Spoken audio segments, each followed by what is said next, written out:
but it can build some credibility. And that's what you're ultimately trying to do. You're not trying to mislead anybody. You just want them to have the confidence in working with you. What I'm sharing with you is when you understand the process of what we teach, you can work with anybody. And no matter where you're at in your business and your learning curve, you really can, but you have to believe in yourself and you got to believe that you can get the job done. And you don't need to say that you've done it. But what you can say is we, or our team, our office has sold multiple homes in this area, right? Now you're not saying that you've done it, but you say we, and they associate we with you. Does that make sense? So that's not being deceptive. That's being accurate. And if they say, well, what have you specifically sold here? You can just let them know, say, you know what, to be honest with you, I haven't sold anything in this neighborhood, but I know how to protect you and I know how to guide you through this. And I promise you, nobody's going to work harder than I will for you. So if you notice what I just did with that, it's that conviction, it's that promise, it's that belief. And when we talk about your intro in every presentation, you thank them, you acknowledge them, and then you promise, you make a commitment. These are little things that, we talk about TAP all the time, but are you doing that in your conversation? Do people hear that conviction? That's what they're looking for. Not necessarily that you have to sell 20 homes in a specific neighborhood. If that were the case, I'd have no sales, period, right? You got to start somewhere. And typically I've learned every market by every relationship I've had who has said, hey, can you help me sell this house? My very first listing was actually in Simi Valley. I knew nothing about Simi, but I knew I could help this gentleman sell his house, right? Does that make sense? So we'll get into that. Any other gratitudes and goals before we get going? There is a little video I'm going to play. Yes, Leslie. Yes. And Elizabeth. We got some prayers going, amens and the hallelujahs in the corner.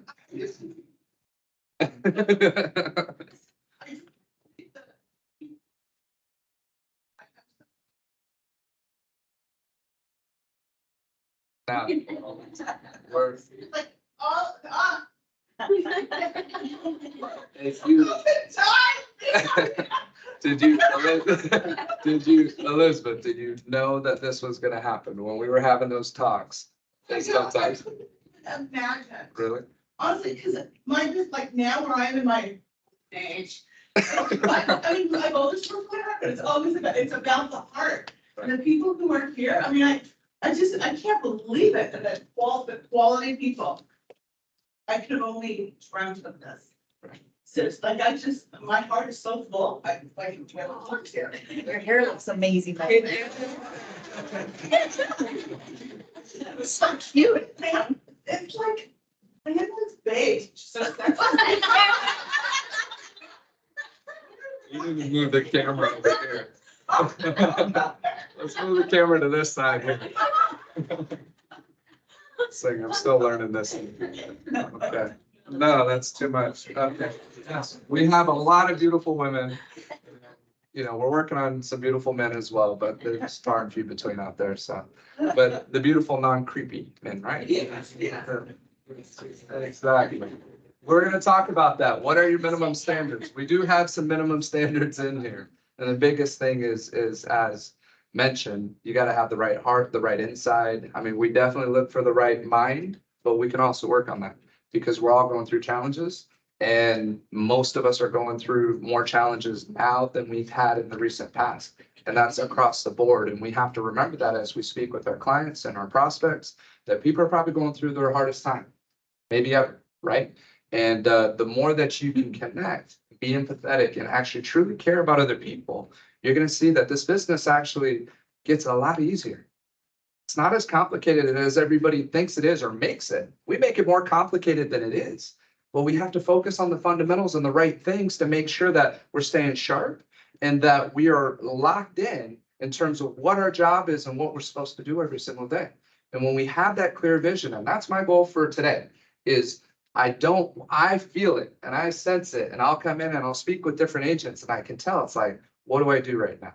Where do I start? Do I start looking on the MLS? Do I start calling people?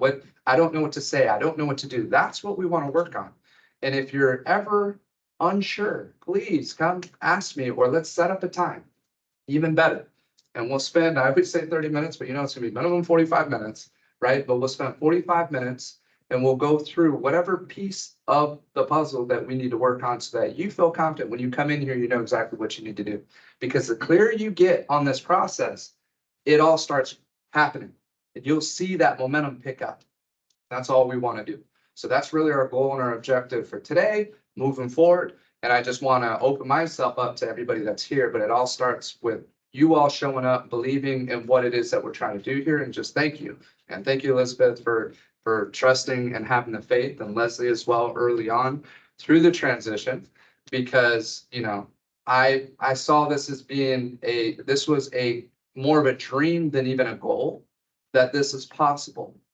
But I knew it was there, and I knew the time of the market, and I knew there'd be a need for what it is that we have to offer. And ultimately, the same need that I know we have here for the reason why good agents like yourself want to come here, we have to be that same light for the people out there. And that's my goal, is to help make sure that we are all in our best space possible so that we can help other people that are struggling and going through difficult times. Because you know, this isn't to bring up anything specifically, but I feel like I've heard more divorce situations, more challenges with relationships, more things that are happening now, and more calls saying, you know what, it's not a really good time, but I'm going through this, so I need to sell my house. That's more of the call that you're going to get if you're waiting for the call. Unfortunately, these are going to be some stickier, tougher situations that you are more of a counselor, a listener, asking good questions, and not showing favoritism to either side, and learning how to truly mediate. So if you're ever looking for additional training, there is a mediation training, which I highly recommend for many of the agents. It used to be called the Ventura Center for Dispute Settlement. They changed the name, so I got to find out what the name is. But that actually counts towards your continuing education. So you can use it towards your real estate upgrade. And this is something that if you want to get better at being better at asking good questions, not talking as much, listening, and learning how to learn these certain techniques that will help people feel comfortable in the room, I'd highly recommend doing that mediation training, okay? And I'll get the actual, it'll come to, I think it's conflict resolution, has something to do with that. If you just type in conflict resolution, nonprofit in Brandon. Camarillo, you'll find it. And they typically Brandon. do it two different times a year. And I want to say it's about $300 or so. And it's usually over a couple weekends. They do it like 2 weekends, and then you get your mediation certification. And there's no true, you get your mediation completion. There's actually no regulated industry on terms of mediation. So some people put mediation certified, but there's really no certification for it. But what it'll allow you to do if you want to, is you can go to small claims court and do landlord tenant disputes and situations and help facilitate that process. And what I feel is some of the best things that I've learned through doing it is it helps me deal with highly disputed or tough situations and take the emotion out of it, right? And help people focus on the commonalities of what both sides are trying to figure out, where they're not even talking to each other because somebody said something or did something that pissed the other person off or bothered them, and now there's an impasse. Now they're not communicating. So you learn how to facilitate that process. And I can only tell you that it's paid major dividends, especially in a leadership role, but that's the biggest things that we're all leading here, okay? So I'm gonna play a quick video. Before I play the video, I just want you to think of your business. What are the biggest challenges that you find in your day in terms of being productive, okay? I'm not even gonna say in the business out there. What do you find is your biggest distraction or biggest challenge in making sure that you know, let's just say Monday through Friday, or just 1 week, one work week, that you worked a full week and that you're on the road to success in terms of doing the business that you want to do. Leanna knows I always pick on her. When you have a good week, right, Leanna? What do you know you did that week? What are some of the activities that you do in that week? How disciplined are you to accomplishing those activities? Think of the last productive week. What are some of those things that you'll try to do? Always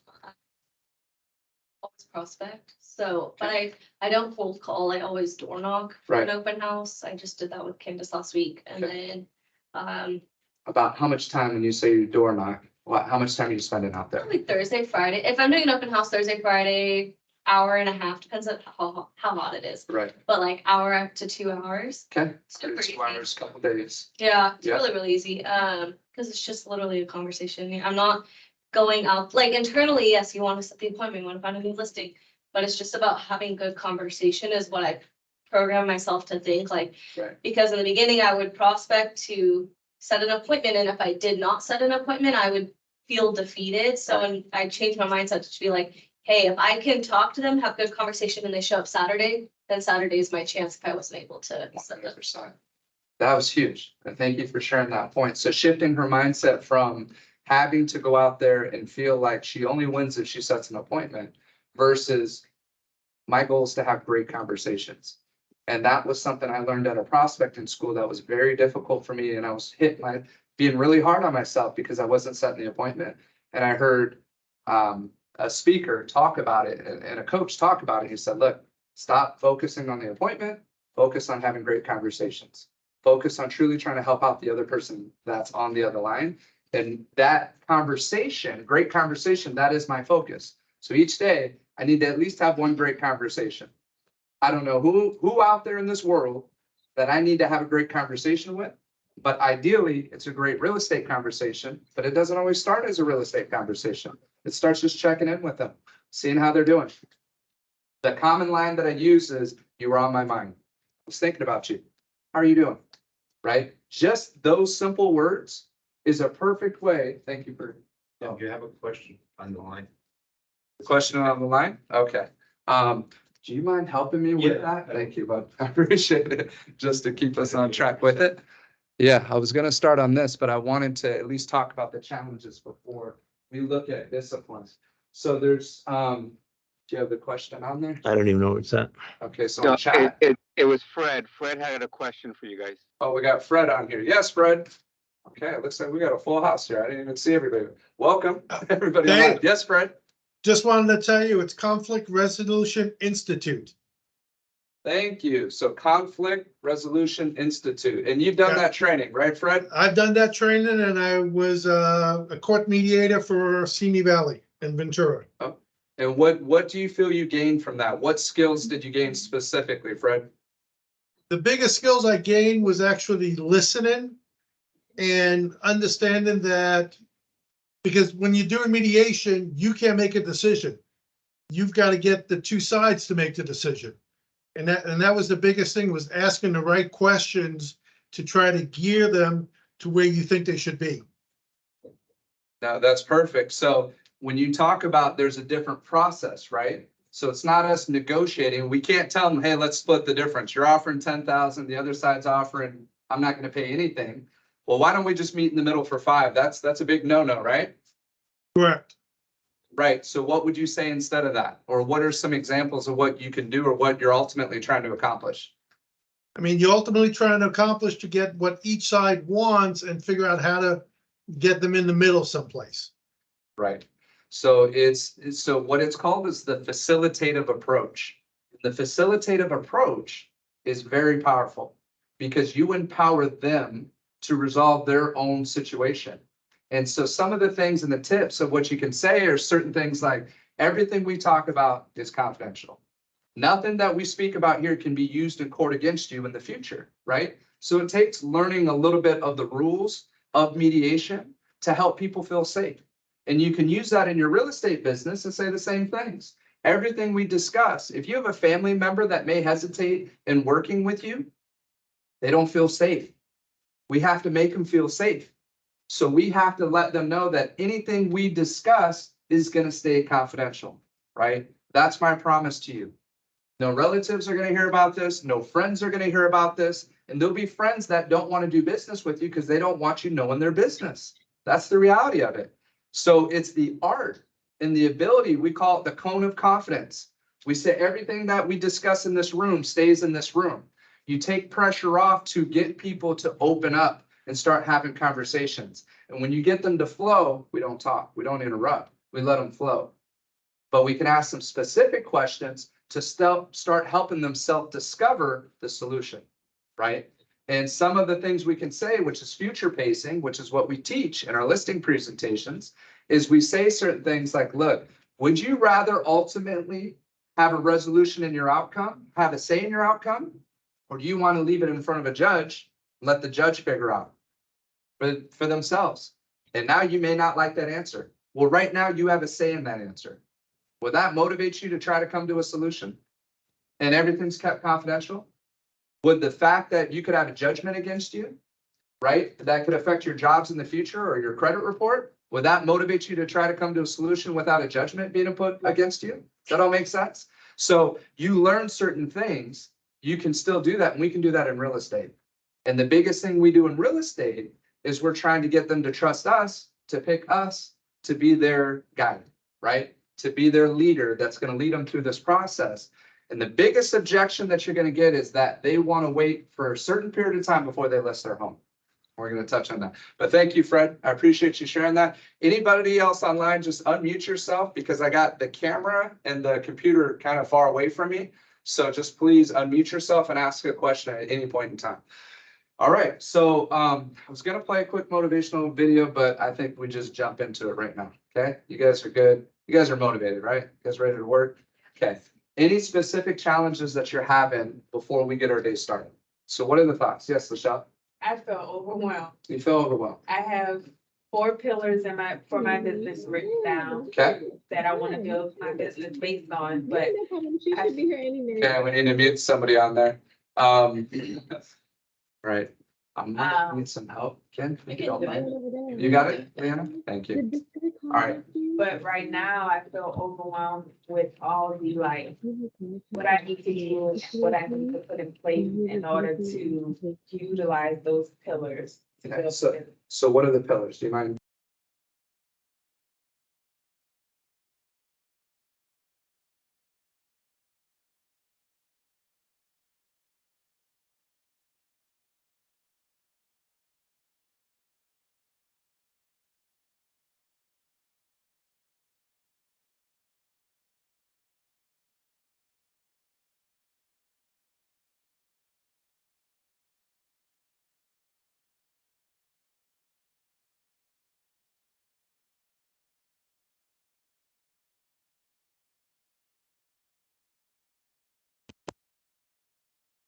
Phone's not ringing, right? Is that common for anybody else?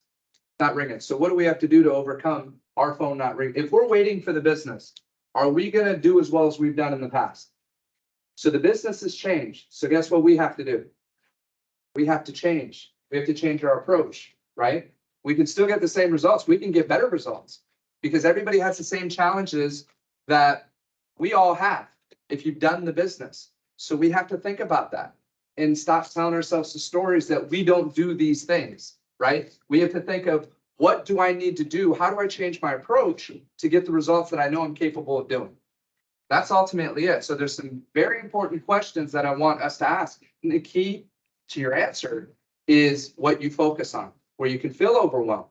We get what we focus on, right? So we need to focus on the right things. So what are the right things? How do we keep it where we don't feel overwhelmed? What do we need to do to know we won the day? We've talked about this before, so this shouldn't be new to everybody. What do we need to do, Veronica? What do we need to do to know that we won today? How do you know you won the day? Doing what you're supposed to do to get business? And what's that? Follow my schedule, follow my SOI, whatever my goal is for the day. Okay. Whether it's making 10 contacts a day, by whatever it is that day, if I've accomplished that and I feel okay and I can go on with my day. But if it's hit 6 o'clock, 7 and I didn't do anything, Right. then I feel like crap and I'm like, okay. That's So she has a minimum standard, and I want you all to think about that. What are your minimum standards for each day? Okay? Her minimum standard is minimum 5 to 10 people per day, conversations, new people per day. Okay? You should have a certain amount of time of follow-up. Follow-up is key. It's not just the one call, right? We know that you typically have to reach out to people multiple times before you're going to actually be able to set the appointment. But to keep from being overwhelmed, and this can be overwhelming for people at the beginning, is understanding that you win the day when you set one appointment, period. It can take you 10 minutes to set that appointment. It can take you 8 hours to set that one appointment. You win the day when you set the appointment. So I'm going to show you some numbers to help you with the vision. Not everybody likes this, but it's not about being liked right now, right? This is about seeing the map, seeing the formula to understand that if you can set these types of standards for yourself, and these are also questions in terms of taking a listing, is anybody comfortable with when their expectation is to take their next listing? When do they expect to take their next listing? What do you feel good that you're in the zone? If you're taking a listing, how often? Can anybody share?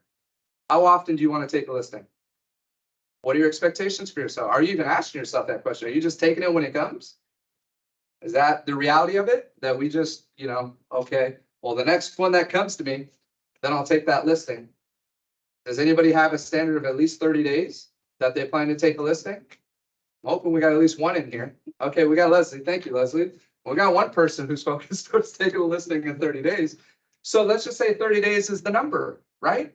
You have 30 days to find somebody who's thinking about selling their home. Do you honestly believe that, Leanna, if I told you that you are not allowed to do real estate ever again, if you can't find me a listing in the next 30 days, do you believe you can find that listing? Yeah. Then why don't we tell ourselves that? Why don't we give ourselves that type of level of accountability? Because that's the reality of it. The scary thing about this is if you look around this room, there's probably going to be 5 people in this room that are not going to be selling real estate at the end of this year. They're going to be looking for other work and they're going to have to get out. That's the reality of it. I'm not trying to be mean. This is it. This is math. This is science. This is the reality of the amount of transactions that are happening. So my job, my stewardship to all of you is to help you, if you want it bad enough, help you figure it out. Because you all have the ability to do it, but we got to change the way we think. We got to change the way we approach it. We have to approach it in a way that's going to give us the results that we're looking for.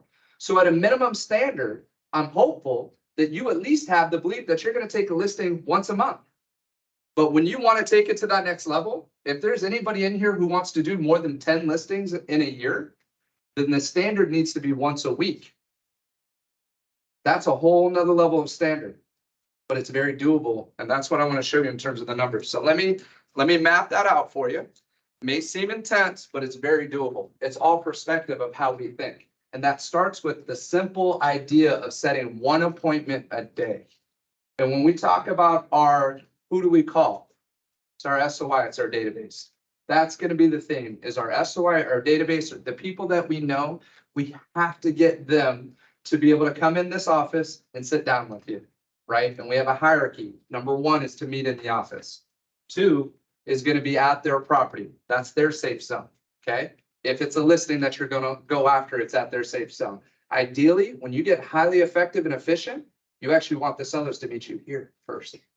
You want them to get out of their zone and come to your zone, okay? And we'll talk more about that. So when I'm talking about the numbers, I want you all to think about this right now, okay? So if our goal is to work 42 weeks, that's 10 weeks off. That's 2.5 months off of not working. But we got to be very clear about what our work day. Veronica hit it on the head. It's finding motivated buyers and sellers. Your job is to find motivated buyers and sellers. That's it. It's not to market for the next 6 months, a year, and wait for the business to come. You can do some marketing. You can schedule some time for marketing, but you have to have some time of going out and finding the business. So however you do that, whether it's meeting people face to face, which is highly effective, whether it's calling them on the phone, whether it's shooting them a message, you have to start engaging in conversation, okay? So let's say, so there are 240 work days in a year, okay? That's 42 weeks, 240 work days. You set one appointment a day. How many appointments is that? 240 work days. 240 appointments. Okay, this is the simple part of the math here. Okay, guys, we got to get that part. So if 50% of the appointments that we set, schedule or cancel, it's going to happen. When you're setting appointments at a high level, 50% are going to cancel or reschedule. So there's some secrets in terms of setting appointments.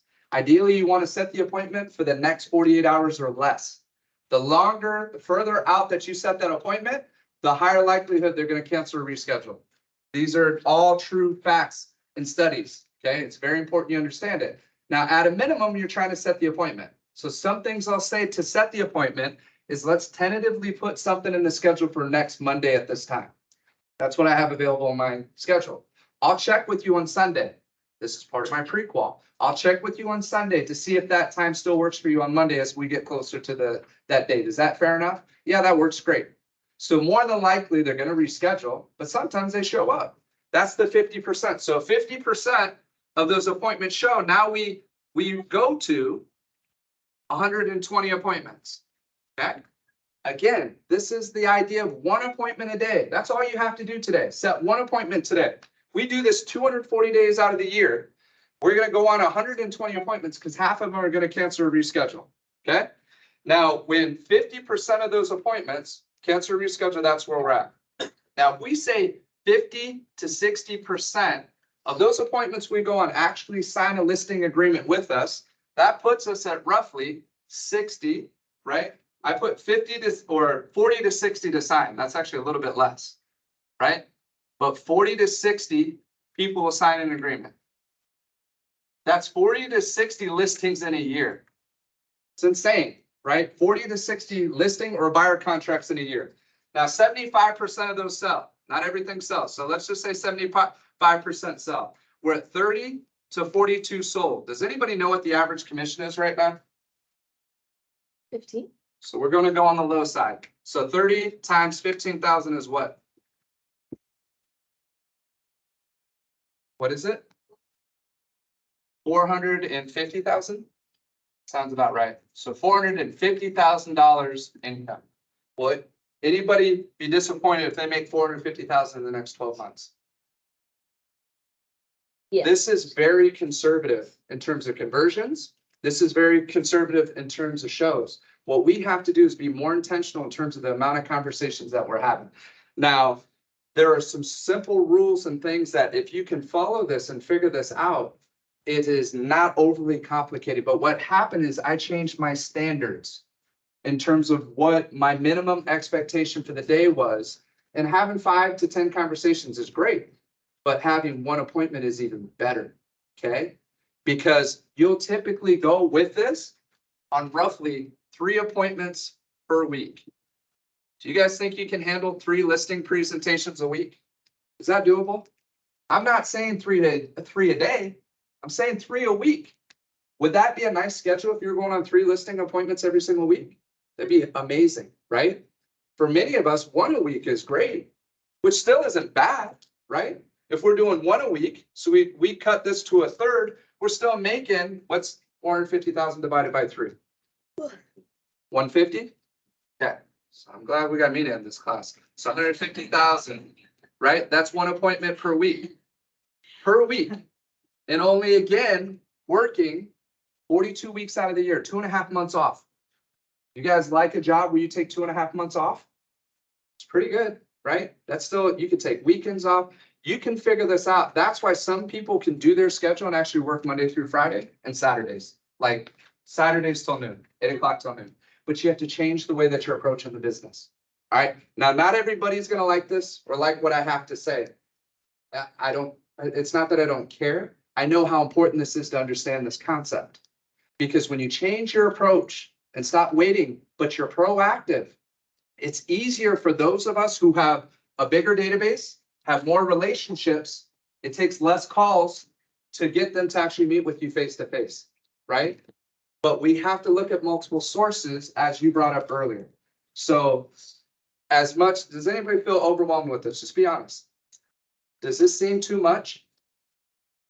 Is anybody concerned in terms of the conversations? If I said everybody in here, if you didn't set 1 appointment today that you're fired, that you're no longer in this office, could you all figure out 1 person that would meet with you? At least 1. Mhm. Anybody?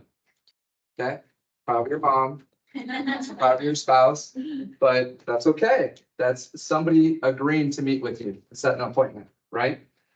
Start easy. Make it your friends. Sit down with your friends and talk to them about life.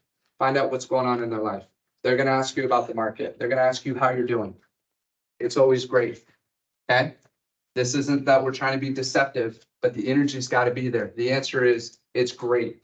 It's fantastic. The market's really happening, right? There's a lot it's a great time to sell. It's a great time to buy. Now, again, this can sound insincere. Do you all believe that I believe that any day is a good day to buy real estate? Yes. I believe it down to my core and conviction. I've seen what it's done to my family. I've personally lived through it. And I've been through the ups and downs of the real estate market, which I feel is a huge benefit that I have, because I can be real and sincere and show people that if you do it the right way, that you're going to win, right? That's a huge advantage. So I believe that every day is a great day to buy real estate. Do you think I believe it's a great day to sell real estate? 100%. So we have to know, we got to come up with those reasons in terms of why to sell real estate, okay? So I wanted to make sure that I painted that picture there. I'm gonna play the video for a little bit, just to give us a little bit of a breather, but are there any questions with that or just anything that we've gone over so far? Okay, and Barbara and Lee, welcome. It's normally not this intense, but today I was like, you know what? This is the message that we all need to talk about and focus.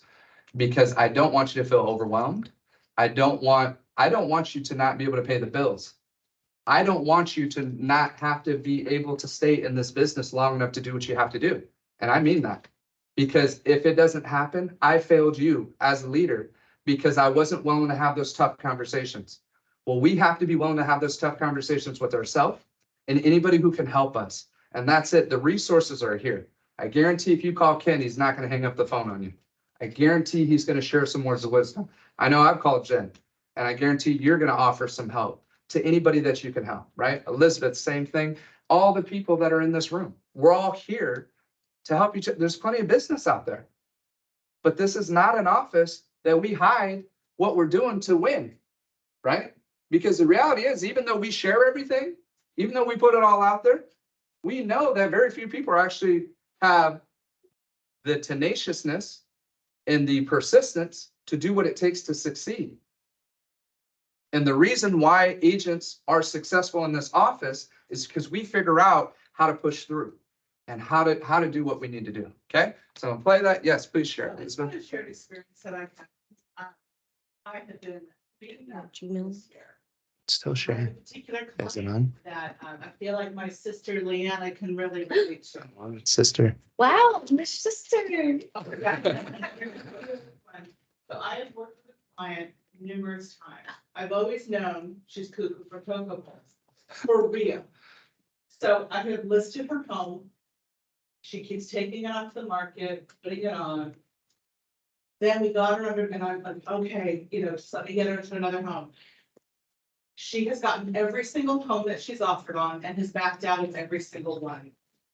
And this time, I put my reputation on the line. You guys, I'm walking away as of today. She just backed out of the house on the lawsuit. That was perfect for her. What if I don't like, she has some serious issues.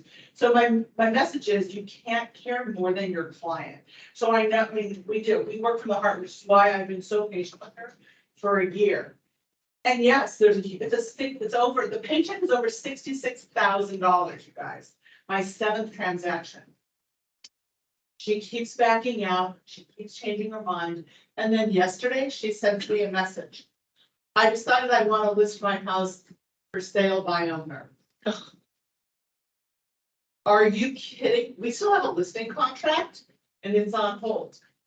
And I'm quoting her, I want to make more money on the sale of my home.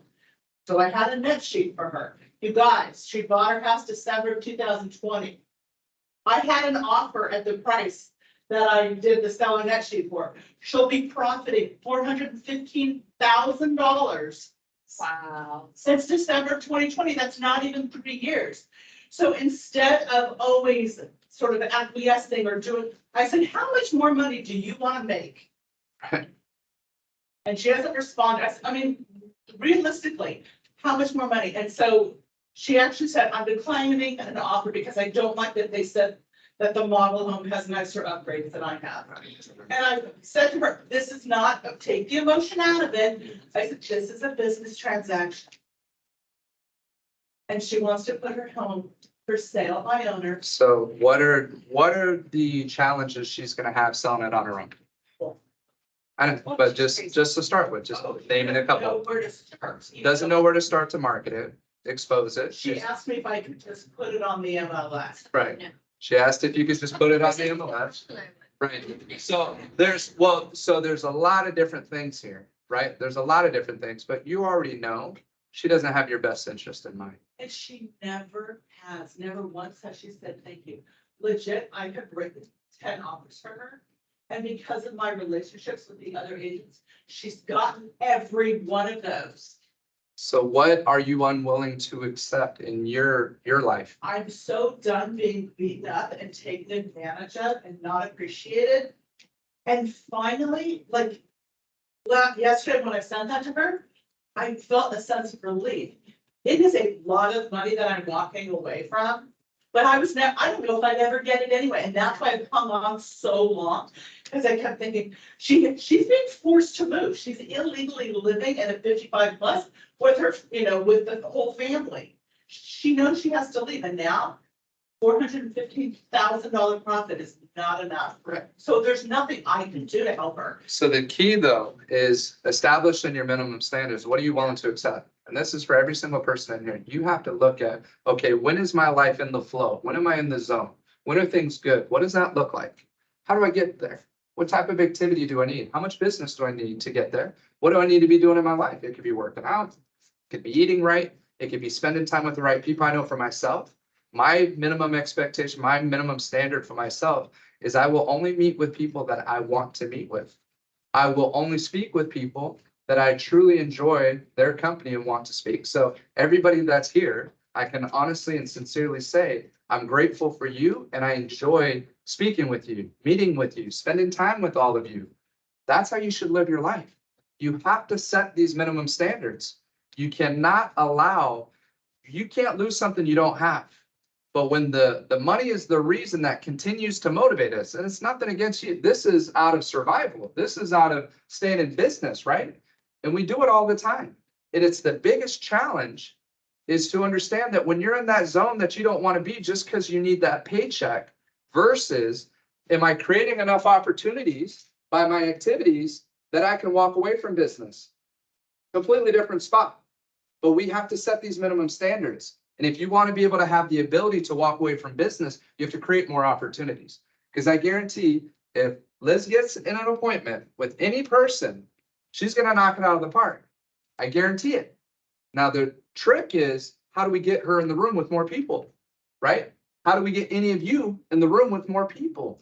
That's truly what we got to figure out. That's the secret. How do we get face to face with more people? Because you only have so much time in the day. So we need to be more specific with our intentions to set those opportunities up. Now, if you don't feel that your skills are where they need to be, that's what we have to work on. That's what we have to focus on, and that's okay. Many of us still continue to have to work, regardless of how much business we've done. I know Ken and I, we sharpen each other's skills all the time. We're obsessed with this. We're reading, we're studying, we're figuring it out, we're teaching it. In order to teach it, you got to figure it out. Or you're not going to be a very good teacher, right? I can't tell you all to do things that I've never done before. And as much as I hated door knocking, I honestly door knocked, right? I had somebody who wanted to door knock who was coming into my trainings, and I went with her. And she was working on shifting mindset. She was working on all these things, and I saw her plug it in. So just as a friend and a leader, I went with her, and I actually enjoyed it. And I'm like, what have I been missing this entire time? There's a freaking gold mine out there that most people aren't willing to take that chance. Most people aren't willing to deal with any rejection. They're not willing to figure it out, but there's a gold mine out there. And right away, I'm already thinking of somebody who's trying to sell solar panels, right? Or I'm thinking of people that you dread answering the doors to. We got to get out of that state of mind. We also took a permit, just so you guys know. Right. We have to have a To permit. actually door knock and solicit Camarillo. Thank you. So Yeah. yes, on a compliance, you do need to get a permit. Okay, so we'll make sure that everybody has permits. City Hall. Okay. All right. So I'm gonna play this now. Let's get into this, and then we'll jump into the last part of this. Okay, I believe it's sharing on screen. Can you guys see it? Okay. Show environment. We want it. This one's only 3 What's minutes. stopping you? Are you too tired? Didn't get enough sleep? Don't have enough energy? Don't have enough time? Is that what's stopping you right now? Don't have enough money? Is that the thing? Or is the thing that's stopping you? You. Excuses sound best to the person in the buck. Stop feeling sorry for yourself. Get off the pity potty. Telling everybody your sad and sob stories to get people to show up to your pity potties and your pity parades. If you ever see me in a Rolls Royce a 6 or 7-star hotel, living my life to the fullest. Don't get jealous of me, because I worked my ass off to get it. Nobody handed me nothing. Wake your ass up. Awaken the beast inside. It's game on. It's go season. It's time for you to take advantage of the access and the resources that you have in your country and your community. You got a problem with your life, you got a problem with your environment, do something about it. If you want it, go get it. Recognize the excuses are not valid. They're conjured up, they're fabricated, they're lies. And how do you stop the lies? You stop the lies with the truth. That the truth is, you have time. You have the skill, you have the knowledge and the support and the willpower and the discipline to get it done. Look how everything in your mind begins with charity. Everything is this moment. And it's not going to come to you, and it's not going to fall in your lap. And it's not going to be something that, oh my God, it just was so simple. It's always going to be difficult. This is your chance. This is your shot. This is your moment. This is your time. This is your place. This is your opportunity. My time.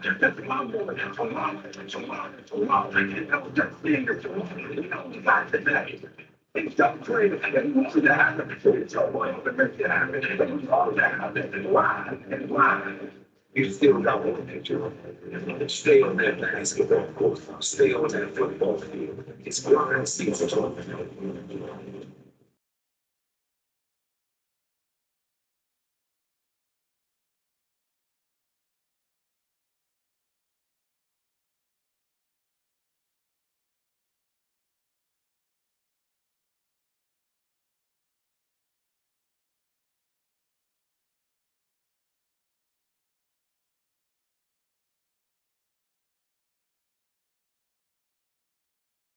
All right, you guys ready to get to work? Yeah. All right, so let's go. Let's get some, yeah, please do. So, it's funny, as I sit here and I'm watching that video and I'm listening to everyone here. I understand that it's difficult when you're going through these peaks and valleys, but you have to understand, we are being stuck in a position right now where the media, after COVID, that just wants to bring you down. But I want to ask you, when was the last time you broke through a plateau? Think about anything that you've done, whether it's health-wise or whatever. It feels good when you can break through that plateau. And what I'll tell you that happens is that we get stuck in these ruts and it becomes our norm. You have to break that. You have to break that. And I will tell you, everybody's got a comfort. Everyone's got, if I look at everyone's paychecks every single year, the most seasoned agents, they all make about the same amount of money. Why? And even when I was young and I would work in the grocery industry, we would get 3 pallets in, top of this, we didn't have a clock around. We'd throw the thing, no matter what time we'd finish at 8:30. If it was 1 pallet, I finished at 8:30. You have a biological clock in you. And we are set to want to work in this comfort.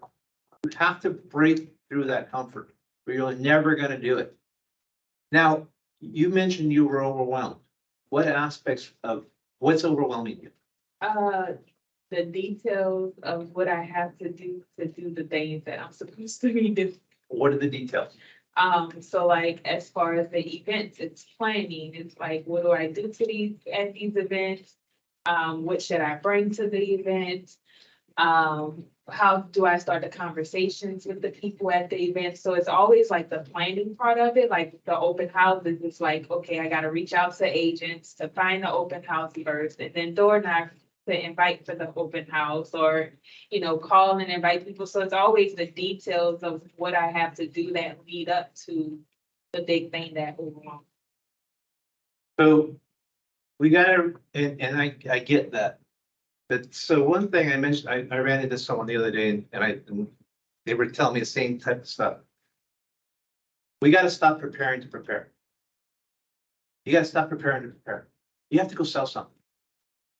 Someone comes in your open house, you need to sell them something. But we forget that. So what we do, we're not listening to someone actively saying, I want to buy something. You know what we do? We leave there and go, I gotta go prepare. I gotta go to this meeting. I gotta do this. I gotta do that. And then we forget that the person that's right there is trying to buy something, for example. I see it all the time. Someone comes in, that open house, you need to sell them something that day. And then if you don't, when they're there, you need to ask them questions, what it is that they want. You need to get 3x5 cards. You need to write down each one of those clients and be obsessed with finding them a home. Obsessed. And believe me, once you sell one, you want to do another. Ask Leanne. How, when you first got the bite, the bug bit you, you went crazy, right? Why? Because it's nice to be successful. And was it hard? I mean, yes, to an extent, but the momentum is. The something momentum is you what will carry you. You have to get on an upward swing. I don't care if you're showing a rental. I don't care if you're doing whatever. When you start having conversations with people that are positives, you're gonna break through that. But you need to take that client and you need to find them a home. You need to go, I don't care. So when you have this, you go, I gotta find them a home. Because you're not an algorithm. You're not a computer code that, you're not Zillow. People hire you for your expertise. If you don't believe that, then why do they need you? You are the guy or woman that's gonna go find that house. So when they have that, and they say, I want this, when you wake up every morning, I want you to look through those cards. I gotta find it. I gotta find it. I gotta find it. I'll go drop a letter. I'll go knock on a door. I have someone right here, ready to buy your home. And believe me, credit card debt through the roof right now. Car payments in decline. People can't make their car payments. People are gonna start selling because it's getting hard. We had a peak market where there's a lot of equity. Guess what? All those people are gonna refinance. And guess what? Once that money's gone, they're gonna sell. People need money right now. They're gonna sell. You have to be obsessed with that. You think you can do this, but believe me, I did one. Then I started putting my stuff on the board. I did 2 or 3. Then I went up to 5. We had the little board and we were checking it. I got up to 35 in 1 month. One month. And I said, how, and I had an assistant. I said, how the hell am I doing it? Because the more you do, the sharper you get, but it becomes, you can be obsessed with it. You need to break through this comfort. When you mention your schedule, that's the hardest part. That's the hardest part, because once it's on your phone, you'll do the tasks that you need to do, but you need to just book one win. Don't try to hit. If you go and you schedule one win, go home, go have a drink, go party. Get that listing appointment. Go there. So how many of you are focused on buyers versus selling listings? Because I meant you're working on buyers. How many of you are working on buyers right now? They're working on me, they're calling me now. When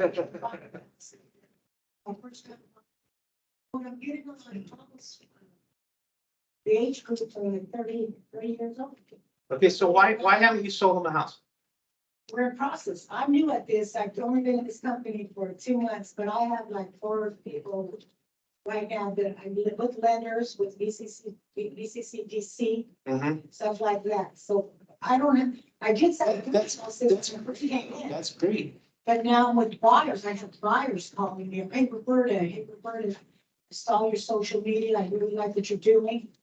I'm looking for a house. It's the first time I've been paying rent $3,000 for whatever, you know. Again, so I don't mean to interrupt you, but I want to go back. So when you said not sure what to say at the events, what do you mean by that specifically? Well, we are doing Jazz Fest, and I've never done a big event like that before, so I'm like, Holding a booth? yeah. Okay. So what do you believe when you work in open house or you go to a birthday party? and start talking to somebody about real estate, or real estate starts coming up in the conversation, how does that go? How does that start? And how does it turn into something that you could set an appointment? Usually, like if I'm just at an event having a normal conversation, Mhm. they usually start, once they find out I'm a realtor, they usually start asking the question. That's what happens. So don't overthink in terms of what do I need to say? What you need is to have a flex market summary report, know your numbers. You need to be able to spit specific numbers. If I ask, what is the average sales price in Camarillo right now? Does anybody know? Anybody know without looking at your sheet? What's the average sales price? That's good. Good guess. 840.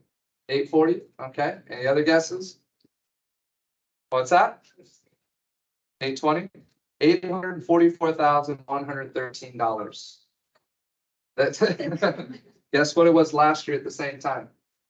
This is as of July. So when you pull the flex market summary report, as of July, last year was 927,200. It's a decrease, right?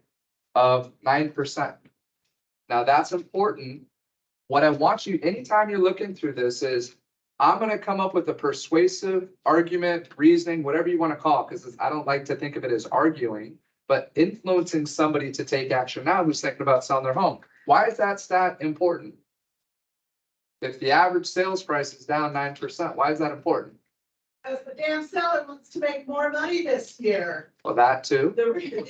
But what do we try to accomplish when they tell us that they want to wait for 2 months, or they want to wait till the rates drop, or they want to wait until XYZ happens? There's no guarantee. There is no guarantee, but where are we trending? Yeah. Trending down. It's a 9% drop from last year. We're at all-time low inventories.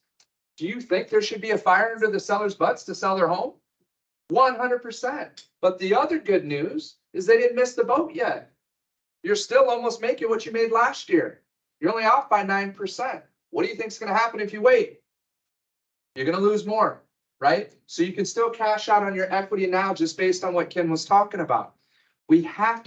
This has to be the motivating part of the conversation when you're speaking to somebody who owns property, who's considering selling their home. You have to be able to say, well, do you know the average sales price in Camarillo right now is 844,000. That's actually down 8.96% from last year, same time. It is very important. That's the very reason we need to get together. What works better for you, afternoons or evenings? Would that be a motivating reason to sit down with you and spend 30 minutes with you? Absolutely. Okay, anybody who's on the fence, you need to express the urgency of why they need to sit down with you. These are important numbers. What's the average days on market? Don't look, no cheating. Average days on market in Camarillo. You cheated, 26, that's correct. I'm looking at you. It is, no, oh, you're looking over here? No, you can't even see it here. That's good job. 26 days is the average right now, okay? Last year was 25, so it's increased the whole day. Median days on market. Does everybody know how to explain the difference between median? You definitely saw it. 9 days. She's got it. She's got it. Well, I love how quick you already got that memorized. So the median days is 9. So how would I use that when I'm trying to future pace and set proper expectations? Why would I say median versus average? What is the difference between median versus average? Anybody differentiate the two? Does anybody? It's All the listings, by that, by having. right?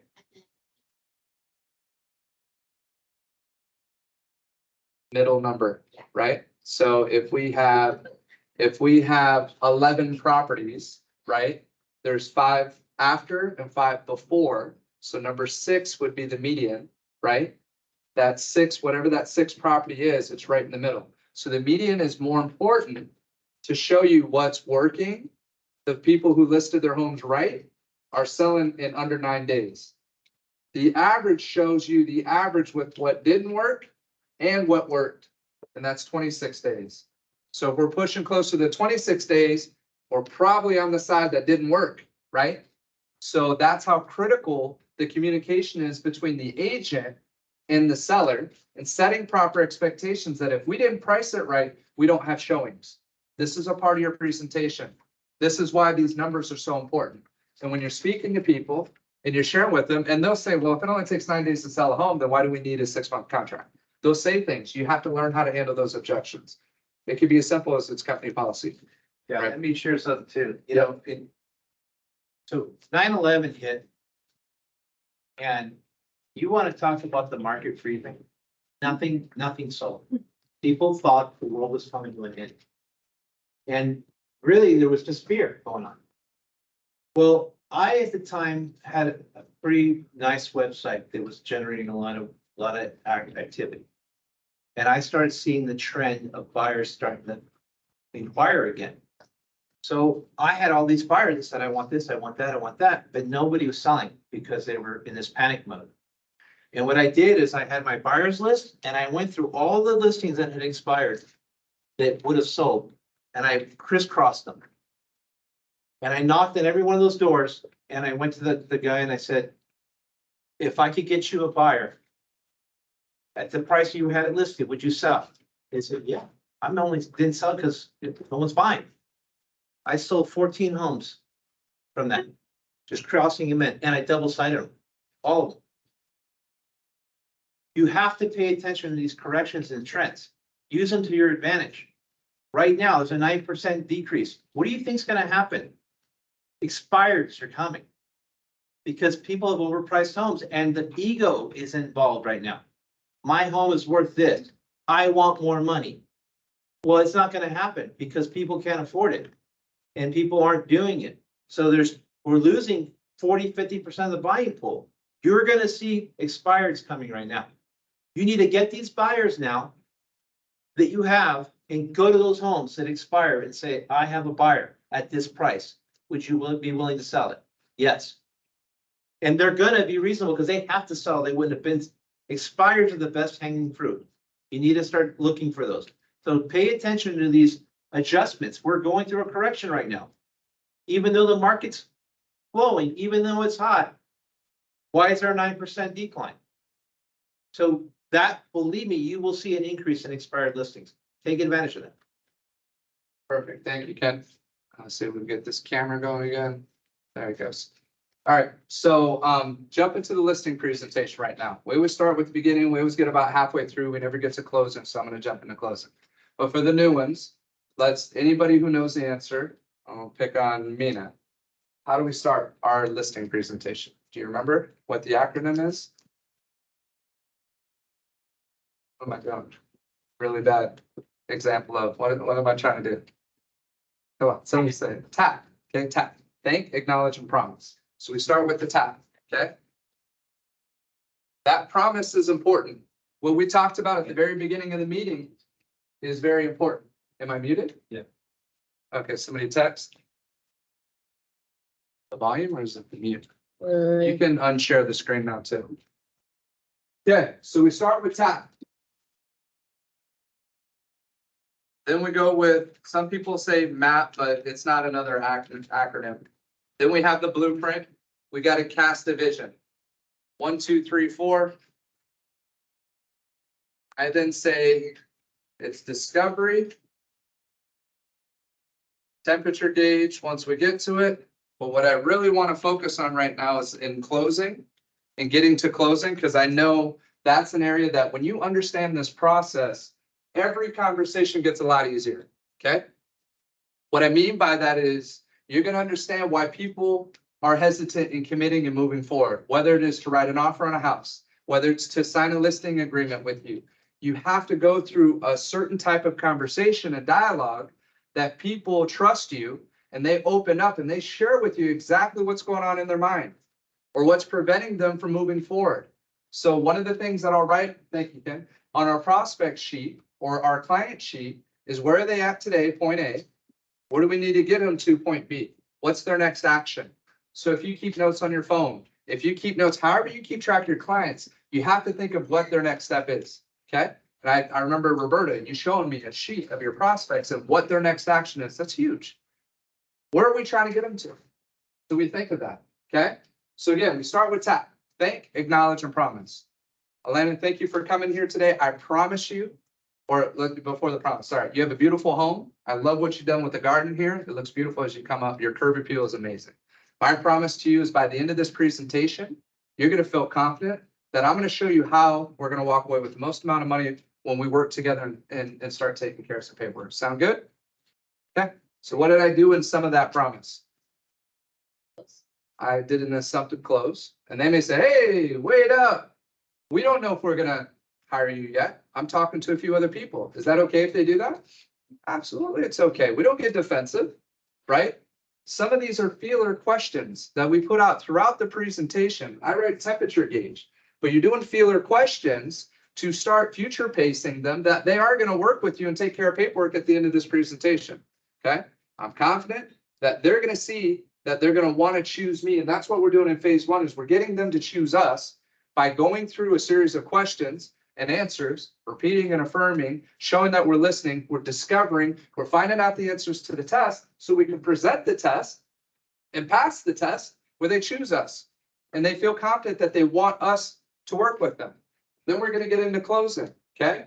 And we're gonna, after we get them to choose us because we've done enough of our discovery and we understand what they're trying to accomplish and how they're motivated, then we're gonna move to talking about the market and the price. Now for me, so the way I've been taught is we talk about market, price, and paperwork together. For me, and this is just being honest in terms of how I do it in my presentation, I talk about the market while they're still choosing me. Because to me, that's creating the value. When I educate them and express the urgency of what I know their biggest hesitation is going to be getting started today. So my goal, if I do it the right way, I'm either going to walk away with the listing right when I go and I meet with them, or know that I made it a very, very tough decision for them. And they're really, because I was so persuasive and I was so convincing and I was so thorough that even if they take time to think about it, ultimately they're going to choose me. Okay. And that happens more. The second part happens more than me actually walking away with the listing at the point I do the presentation. That makes sense? That's the reality of it. I don't stronghold somebody to signing paperwork before they leave. I don't. I want people to feel comfortable. I also want to be confident in myself that I know that what I did is a better experience than anybody else can do. And if you don't feel that confident yet, we need to get there. We need to get to that level of confidence of knowing that no matter what anybody else shows them, videos, marketing, all the things that you can buy, right? Staging, all these amazing things, any one of you can do those things. You all either have the resources here at this company or we can outsource it and we can do it. We all have that ability. So they shouldn't choose us based on that, right? But we can guide them down that road if they need it.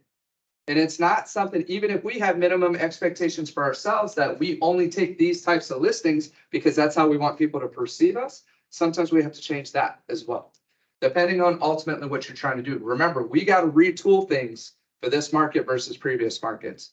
Otherwise, you may not last to get to where you ultimately want to be. Okay. Okay. So tap, map, right? The blueprint. First thing we're going to do is what? What's the first thing? Number one. Discuss their wants, their needs, and their expectations. We're going to talk about their expectations that they have in the agent they look to hire. And we're going to talk about our expectations in the agents, or I'm sorry, in the sellers that we're going to work with. It's very important that you share with them what their job is when you work with them. What's their job? What's a seller's job?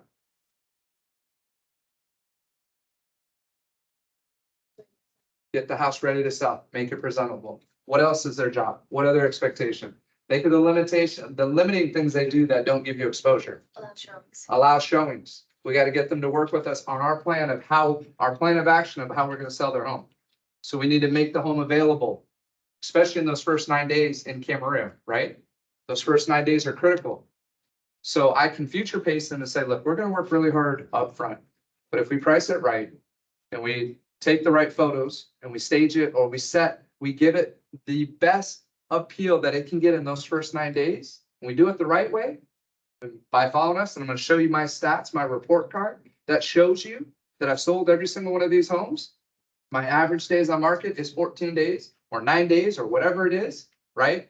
You're going to show them that you've done it more than just talked about it. Now they're going to believe because they're seeing the facts. It's not just you talking. Okay.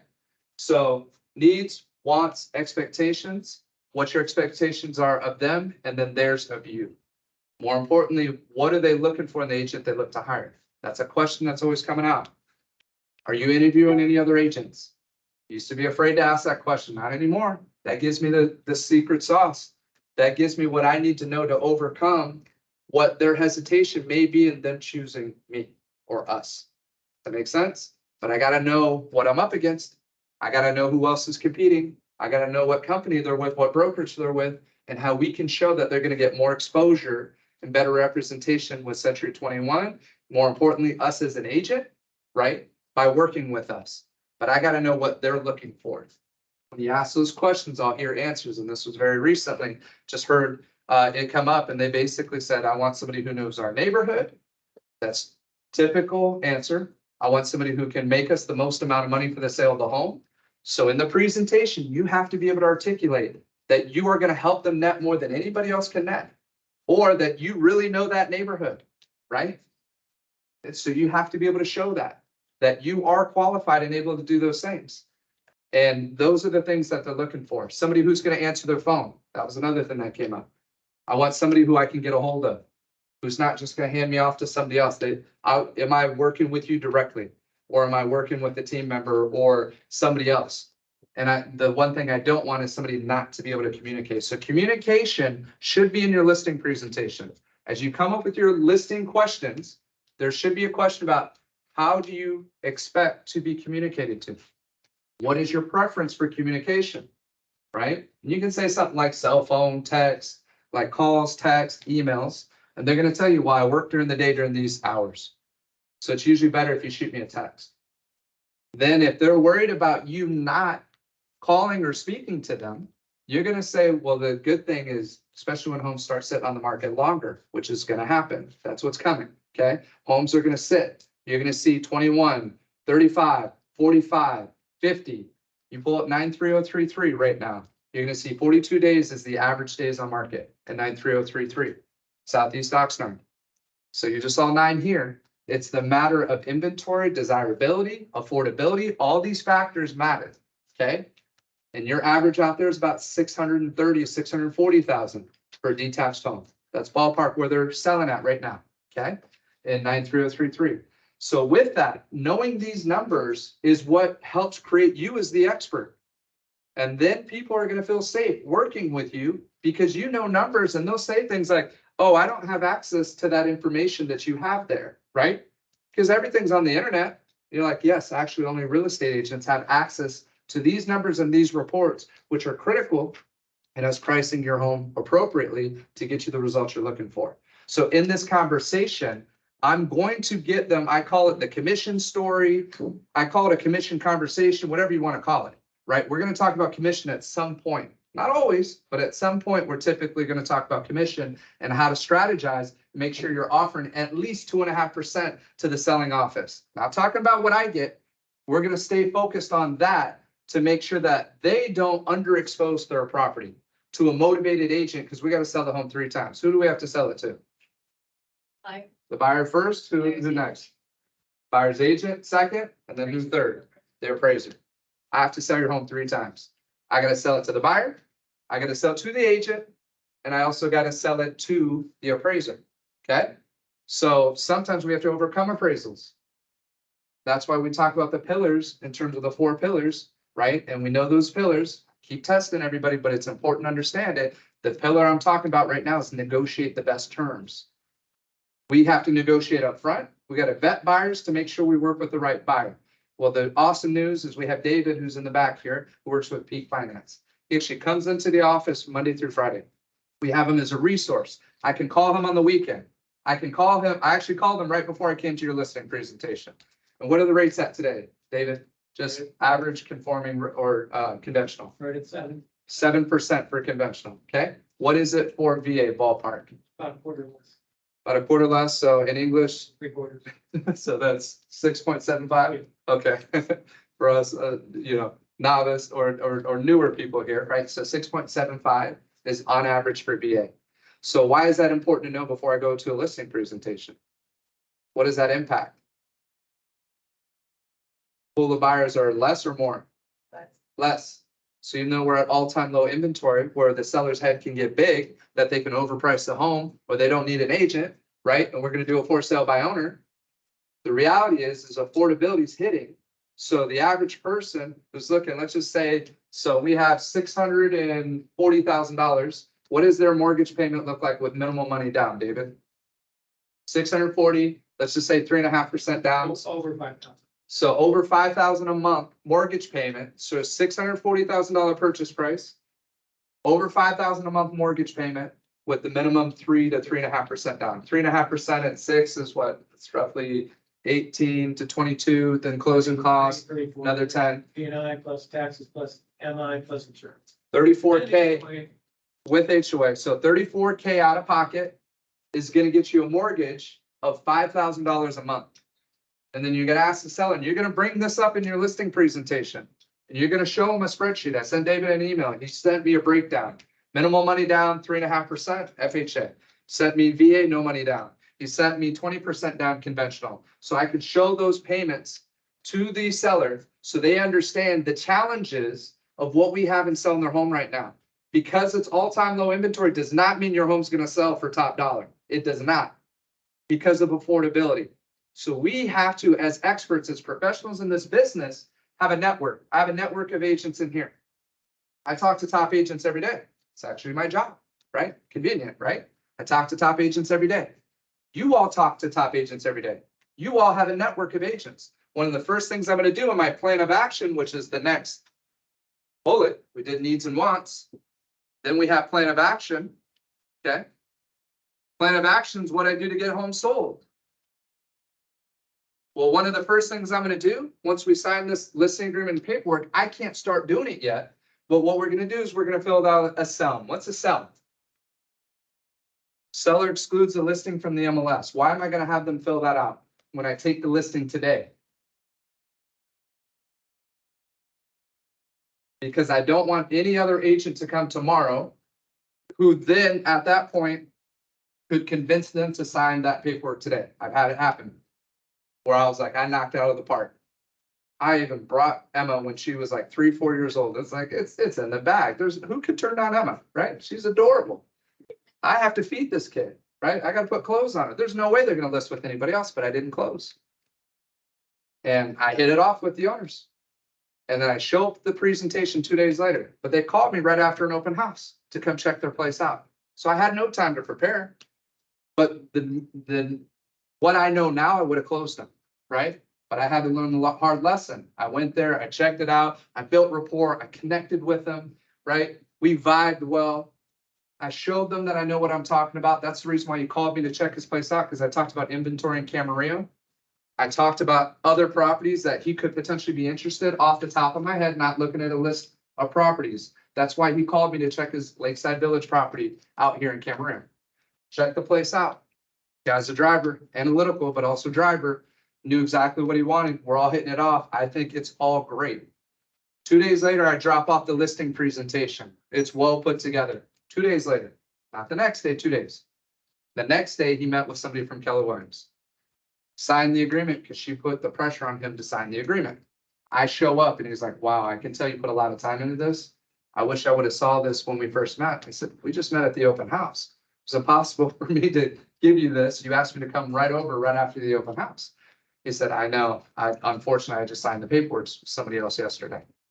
He said, but if it doesn't work out, because I can tell she's not as good as you are, I'll cancel with her. And he did this throughout the transaction, which I told him, I said, you've already signed paperwork. I can't give you advice, right? I definitely can't call you. And so what he would do is he'd call me and ask me for advice on what to do. So I basically helped this other agent get paid because he overpriced it, had to get him to drop the price, which I helped him do, and she got paid. That was the end of the story. But what it taught me is you need to close. You need to be ready to take that listing. You can't assume that, oh, well, it just felt so good. That's just how I do my business. Develop a process, get to a close, and that's what we're going to get to. And I know we're getting close on time. If anybody has to leave, feel free to leave. I want to make sure when we start hitting on these things that we get as deep as we can into it. Okay. So we touched on plan of action. You're going to have a list. If you don't know, it's in the script book. You have 21 things that you do when you sell a home.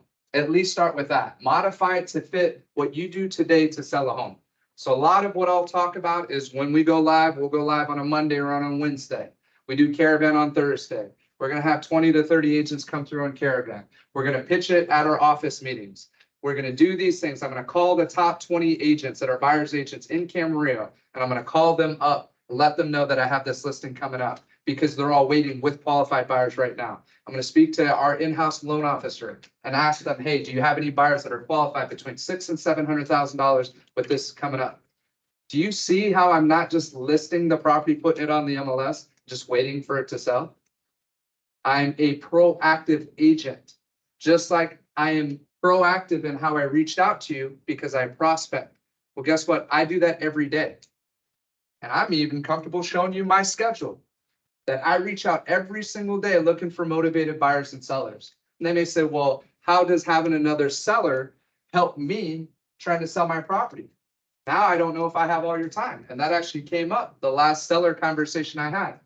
They said, I want to make sure that I have enough of your time, that you're not spread too thin with other properties or other listings. How can you flip that and show that as a benefit if you have another listing?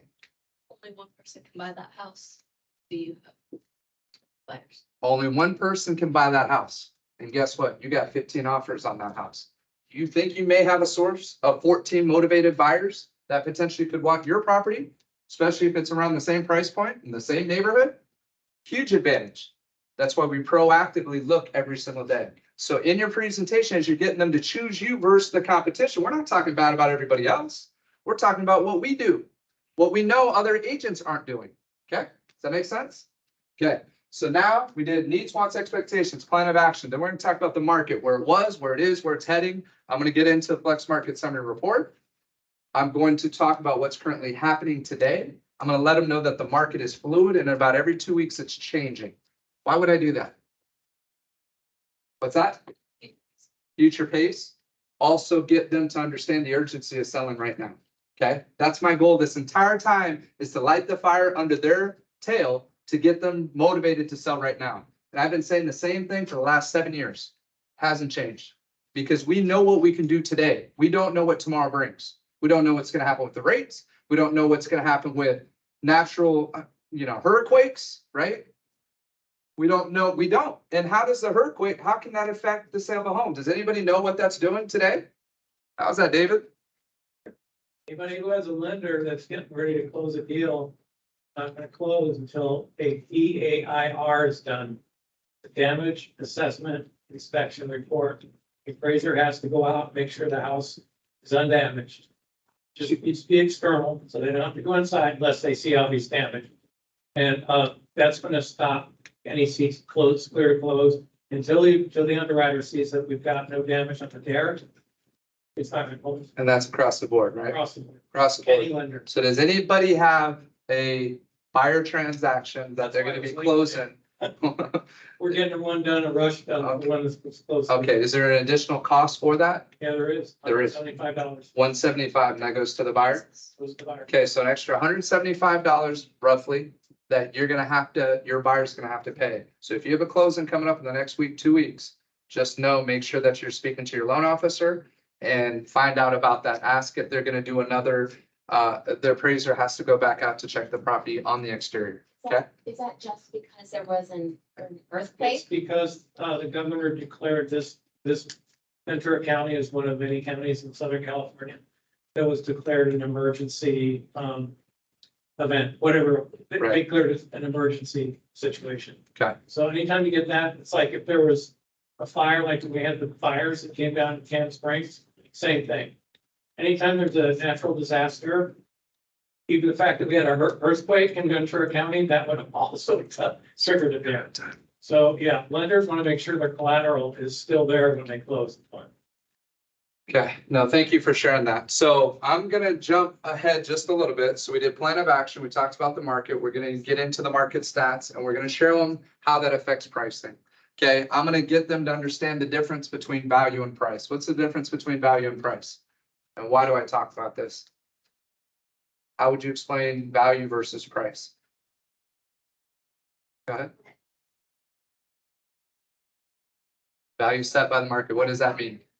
What the buyers, are willing to pay, what's the price? Want to price that, right? So the price is what the seller sets as the price they're gonna list their home at.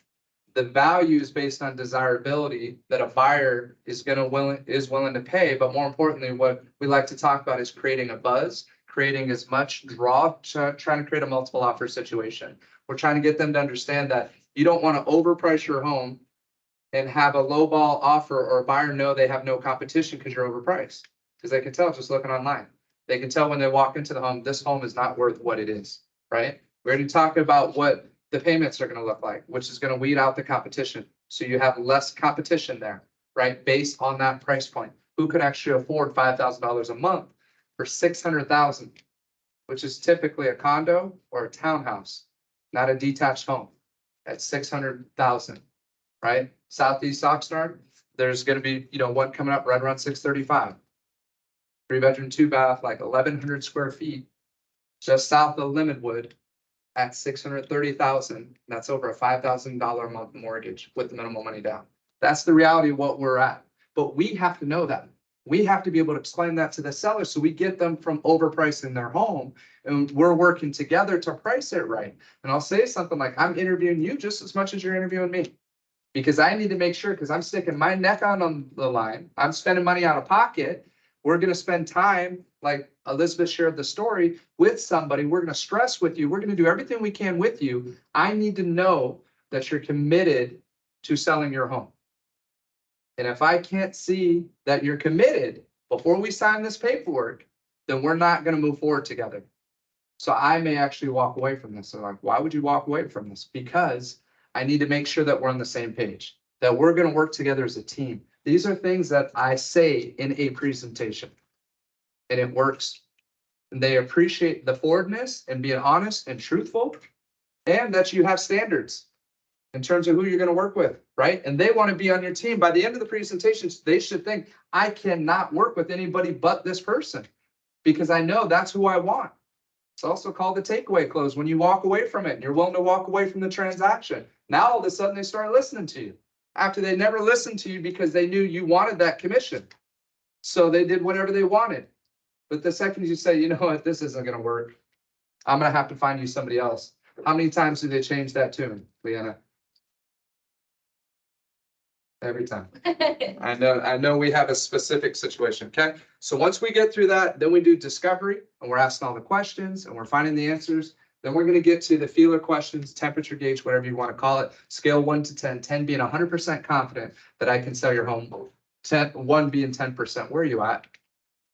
And then they're gonna tell me typically 9, right? Because it was an amazing presentation, but we haven't talked about price or commission yet. So that's usually what it is. Or they'll say, I just won't know until we actually do it, but I do like you and I do believe that you know what you're doing. And I'll ask them that question. Do you believe I can sell your home? These are closing questions. Do you believe that I can help you make the most for the sale of your property? But you don't do that up front. You do that after you've gone through this process. They're going to say, yes, you obviously are good at what you do. This is much more thorough than I expected. You came very prepared in terms of your research, showing me the market, showing me where this home should be priced. Other people just dropped off packets, or they just dropped off these presentations. You've actually explained how this works. So they're going to tell you those answers, but if they're not ready to commit, what are they going to tell you? I need to think about it. Who's heard that one before? Right? And how do you handle it? You just say, okay, well, call me when it sounds good. When you're ready, just give me a call. I'll just be waiting by the phone all day, every day for the next month till you call me back, right? Has anybody else done that? Am I the only one that's done that? Because I didn't want to put pressure on them, right? Now you give them all the control, all the power. So what you try to do is you try to set up another time that we can have another conversation before you leave, if you can, right? You also want to express the urgency in that you can't get to work until they take care of the paperwork. Let me start getting to work now. We don't have time to waste. As I mentioned to you, we go into September. What happens in September? Kids are back at school, right? Kids are back at school. Are people as motivated to move? Typically, no. Then they'll say, well, I heard it's horrible. I've heard from people it's horrible to sell during the holidays. Does everybody believe that? Has anybody sold a home during the holidays? Yeah. Has anybody had their best quarters in the holidays? Yeah. Look around, okay? That's what people talk about though, and we have to help change their perspective because they think they know it all and they don't want to commit. But now we got to be willing to fall through. All right. So now when we get to price paperwork and close, what I'm doing this entire time is I'm trying to isolate the objection. When I say scale 1 to 10, they tell me a 9. My next question is to be, well, I want you to be 100% confident that you know that I can sell your home. So please share with me, what is your hesitation?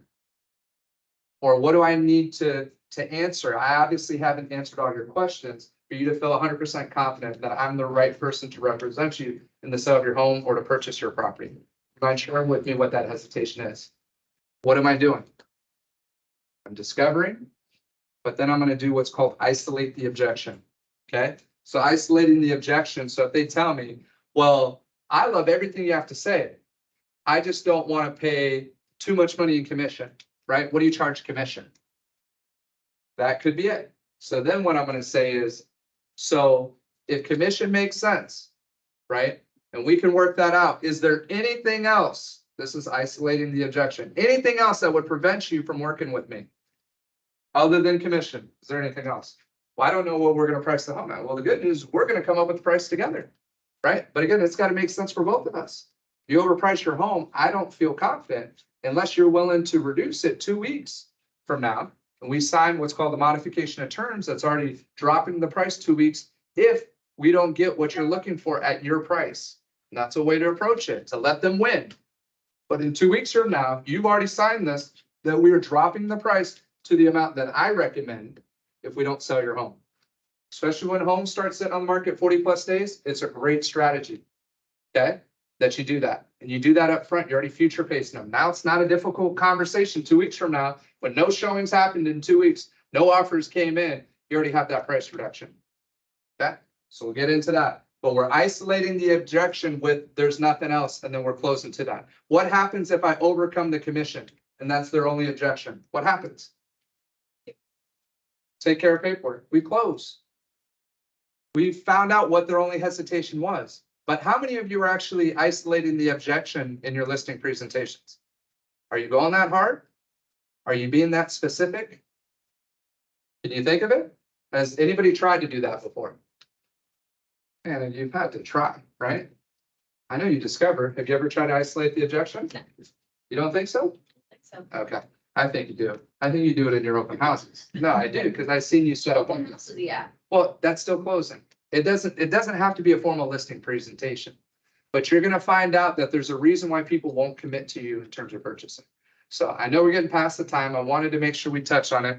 Let me just hit a few of these points. If you have questions about it, let's talk a little bit more next training, okay? So I'm just gonna touch on the master close. It says to repeat and affirm the objection. We wanna think about it. So you repeat back to them, we wanna think about it. You wanna think about it, that's great. Show empathy. This is a big decision. If I were you, I'd feel the same way too. Ask 3 questions after that. Getting this home sold is a priority, correct? First question. Second one. It is important that you make the most money possible on this sale, right? Third question. Do you find value in having the largest company in the world promoting and marketing your home? So they needed time to think about it. You let them know that it's okay to want to have the time to think about it. If I were you, I'd feel the same way too. But let me ask you these 3 questions. And if they say yes to these 3 questions, we're leading towards a close, okay? So, Leanna, I'm confused. Help me understand. What is preventing us from getting your home on the market tonight? You'd like to think about it. That's great. oh, sorry. No, that's okay. You'd like to think about it. That's great. Isolate the objection. Leanna, we're just exploring possibilities. Setting those issues aside for a moment, is there anything else that's preventing us from working together? What other concerns do you have? Can you share it? What else? Continue the process until they're out of objections. That's isolating the objection. That's digging deep to peel the layers back, because they're typically only going to give you the surface answer. When you understand this process, you are going to get more business, you're going to set more appointments, and you're going to take more listings. I promise you, this is the game changer for your business, okay? Solutions. Ask the client for their solution to each objection. And you say, okay, commissions. Please share with me. What would it take for you to feel comfortable with commissions? Hear them out. Hear what they have to say, okay? Then offer your solution. Repeat this process for each objection. Concession, offer concession if needed. Well, I typically charge 6% when I list homes. 3.5 on my side, 2.5 on the other side. But for you, because you're a referral of a friend, or because I like you, or because you're just a very nice person, I can tell that you need every penny, we're gonna do it for 5%. But let me share with you, the other agents may say they'll do it for less. And they may be average agents. I'm not saying anything negative or bad about them, but the top agents typically charge 6% because they're gonna do more things for you, right? They're putting more out of pocket. They're gonna pay for staging. They're gonna pay to fix your house and clean it up. They're gonna pay out of pocket. They know they can sell your home, but these things need to be done. They're not cutting any corners. So let me ask you, seller, are you willing to pay for these things before we list your home? No, I'm not. Can you help me with that? Okay, then we're gonna have to charge 6%, 3.5 on my side, 2.5 to make sure you get maximum exposure. And the great news is that you don't pay me anything unless you walk away with everything that you expect to walk away with. Is that fair? If I can guarantee you that you're gonna be happy with what you walk away with before I get paid anything, would that be fair? Yeah, I'm okay with you making a little bit more money. I promise you, those were the exact words that came out just a few days ago in a conversation I had with the seller. I'm okay with you making a little bit more money. I just want to make sure that we sell this in a timely fashion because we're going through a separation and we need to do these things. Those are the exact answers. So don't think that it always comes down to commission. Don't think that somebody's not willing to pay for the best. That's in our own head. We cave right away. And it's okay if we started at 6 to work down to 5. But if we start at 5, now we're working down to 4 or 3.5% or something that you're now you have nothing to work with. You can't help them close the transaction. You got nothing. That extra 0.5% or 1% is huge in your success rate in closing that transaction. I guarantee if any of you are making 3.5% on a listing, you're going to figure out a way to get that home sold. Promise you, right? I guarantee if you're offering at least 2.75 to 3, you're going to find a motivated buyer on the other side. But we need to give it enough time, and that's got to be the strategy. All right. We're just about done. So concession close. Once all objections are resolved, close for the signature. Congratulate the client on their decision to move forward. Tell them they have made the right decision. So after they sign the paperwork, it is very important that you confirm because again, they feel like now, you know, sometimes it can feel nice and natural that they want to do it. Other times they're like, okay, well, yeah, let's take care of the paperwork. Confirm they made the right decision. This is called the ultimate close. And I promise you, if you practice this, practice it, try it out. Try it with people that you know and start asking them and just say, is there anything else? Why don't you want to go to McDonald's today? Right? Nobody left. Why don't you want to go to this restaurant or whatever it is? And isolate the objection, right? I see some discouraged faces on, I know why you don't want to go to McDonald's. Can't leave. I get it. Any other things? We're going to wrap it up with that because I know we're about 15 minutes over the normal time. I hope that was still good. Any pitches that we need to make? Listings? Yes. Corley, I have my Santa Barbara condo coming on the market Monday, so I'll have photos on Friday. I have a home inspection report if you guys have anyone looking. It's 2-bed, 2-bath, listing at 840, HOA is 558.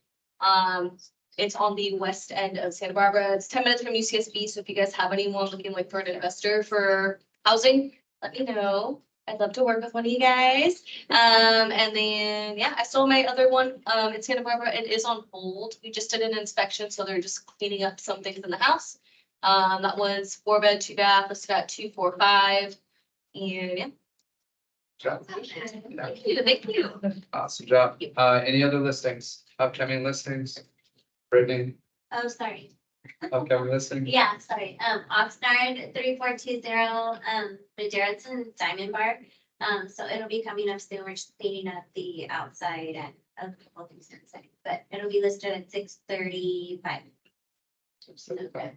So that'll be probably in about right around Labor Day week. Yeah.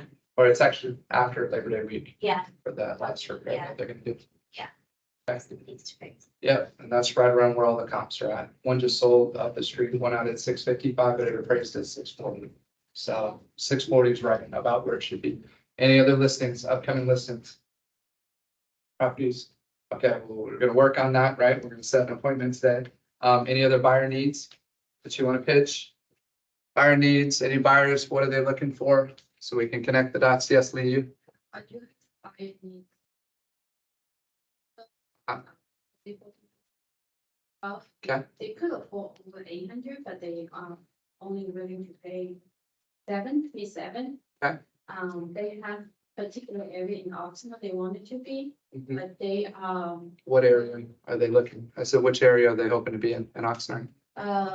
it's close to Sea Bridge area, but Okay. not the ocean side, like 2 blocks away from Sea Bridge area. So Okay. I know the area, So on the east side of Victoria or west? Okay, east side. east side, Okay, east side. Yep.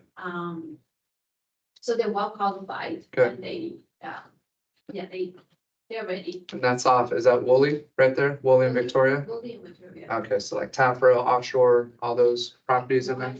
Yeah, that's right in that area. Yep. Perfect. Or And even fish, in Oxnard, just if you have this thing coming out. just- right around 800,000. Okay, Around the- perfect. Yes, Leslie? Uh-huh. Bedroom, 1,800 square feet, Mhm. RV parking up to 1.1 million. Okay, 1.1 million. Nice. But- Yes, Elizabeth? So I just want to make sure everybody here knows about the properties over at Cal State Channel Islands. I don't. Don't own the land. Those are new. right? They're brand new. They just, They're condos? their houses, condos, townhomes, Okay, so there's new builds over there. brand new builds. Okay, yeah, I didn't know about this. Yeah. Well, isn't that amazing that we didn't hear about it? It's not- Yeah, they don't like to cooperate. Well, they're putting a couple of them on the MLS right now, so you don't own the land over there. It's a 99-year lease that started, I think, in 2003 Right, from the original builds. You still have to follow the order of, staff and faculty, staff, et cetera, but I know that there's a lot that don't want to move over there. These, when you resell, you actually get market value as opposed to the rest of you blend is based on consumer price index and what you pay for housing at the end of the day. so are they cooperative then? They're paying? They are cooperating to go in with your client. Okay, If anyone has any questions about university land, please Yeah. let me know. cool. These are new builds and they're priced around, for the houses, around 700,000, but again, we don't own the land. And how big? They range in price. I think they go up to 1,800 square feet. Okay. Houses. So do you need to pay property tax if you don't own the land? You do, but the property tax is about 1% because of that, but there's an additional, they call it a CAM fee, it's instead of the HOA. You're paying an additional fee. It's not a Melrose, but Mm. it's still, it's pretty good. I mean, it's overall, I think you're paying maybe 2%. Yeah. Property tax. So that's huge though, just in terms of that you get to sell it at market value. So historically, those had to be sold, I think it was the LIBOR index that they used, but one of the indexes. So, you buy it at 300,000, but you can only sell it for 400,000. So it had to be, it was limited and there was a certain formula on how they figured it out. You did some upgrades, you could have somebody come out and they could add a little bit to it, but they told you what you were selling it. So while the rest of the market appreciated, you didn't. So a lot of people who moved in there couldn't ever buy in the rest of the market when the market took off, in terms of appreciation. So, but that's good to hear that these you can appreciate and sell for market value. So that's a big advantage. Thank you for bringing that up. Any other new construction that we need to know about here locally in Camarillo? I see that they're building over there across, so not where the 55 and older, but across the street over there. Do you see that they're building behind the library in that area there? Is that what that is? Yeah, Okay. but Williams Homes is building on Lewis and Pleasant Valley. Lewis and Pleasant Valley. Yeah. Are they condos or? I'm not sure, but I think they're both. Oh, wow. Single family and. I think they're, I could be wrong. Aren't they building those great? So once it does, so you mentioned in Springville, so once the new construction projects come up, if anybody finds out about them, let's get the information. We'll do a tour as an office, check it out, just so that we know the latest with that. That's really important to do. Anything else, Mina, you got for us? Yeah, I have a buyer needs. Okay, I read on the piece of store. so we got, so real quick, ladies, we got a buyer need over here. I have a buyer needs looking for Newbury Park, Thousand Oaks, or up all the way to Woodland Hill. Okay. Need 4 to 5 bedroom with a pool and with a guest houses plus and price can up to 2.5 million. 2.5 million, so 4 to 5 bedrooms. Yes, You said guest house with a pool with a and then they pool, like a Mediterranean style. Mediterranean style? Yeah. Okay, Mediterranean up to 2.5 million, going all the way out to Woodland Hills. Yeah, And and David already. And they're, yeah, approved. they're very well qualified, they're already pre-approved. good. And do you still view Dos Vientos 2-story? Yeah, still there. So Dos Vientos 2-story, what's the details on that one? Go ahead and pitch any active listings that we're trying to sell to. So I have I have 2 listings. One is a Village Park. Uh-huh. It's supposed to go to the open house this weekend. Objections. Okay, so I'll do it, but if someone want to do with me, Okay, so it's a 3-bedroom plus 1 loft, so it's a tri-level, and the price is $735. okay, And then I still have the Dos Vientos listing. Right now it's about 1.5 mil. They may go down to 1.45 between that price. okay, It's 3,300 square feet, 4-bedroom with office. It's really nice. okay. Yeah. Really nice. So 1.5 with a little bit of flex there. Right. So you may want to show up before the price gets dropped and let them know that you may be able to save them about 50,000 before the price drops. It's a good reason to call your SOI. Okay, all good reasons. Anything else? Any other listings active? We good? All right, let's wrap it up. Thank you all for coming in, guys. Thank you, guys. Appreciate it. Any questions? Feel free to. I'm so sorry. Okay, going once, going twice. Thank you, guys. You guys have a great week. Take care.